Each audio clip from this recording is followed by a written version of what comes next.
భాషా ప్రయుక్త రాష్ట్రాల ఏర్పాటుకు మొట్టమొదటిసారిగా నాంది పలికిన పొట్టి శ్రీరాములు 58 రోజుల పాటు ఆమరణ నిరాహార దీక్ష చేపట్టి ప్రాణత్యాగం చేసి ఆంధ్రప్రదేశ్ అవతరణకు కారణభూతుడై అమరజీవిగా నిలిచారని జిల్లా కలెక్టర్ హిమాంశు శుక్లా పేర్కొన్నారు. శుక్రవారం స్థానిక కలెక్టరేట్లోని అమరజీవి పొట్టి శ్రీరాములు 71వ వర్ధంతి వేడుకలను ఘనంగా నిర్వహించారు. ఈ సందర్భంగా జిల్లా కలెక్టర్ మాట్లాడుతూ నెల్లూరు జిల్లాలో హరిజనార్దన కోసం ఎన్నో పోరాటాలు జరిపిన మహనీయుడు అమరజీవి పొట్టి శ్రీరాములు అని ఆయనకు చిహ్నంగా నెల్లూరు జిల్లాకు పొట్టి శ్రీరాములు నెల్లూరు జిల్లాగా నామకరణం చేశారన్నారు.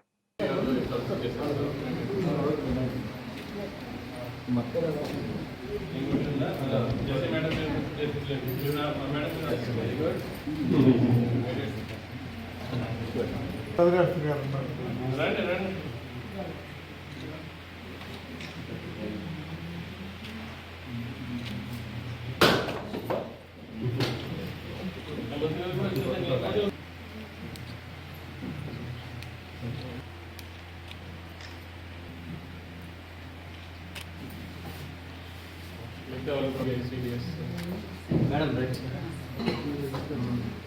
రండి.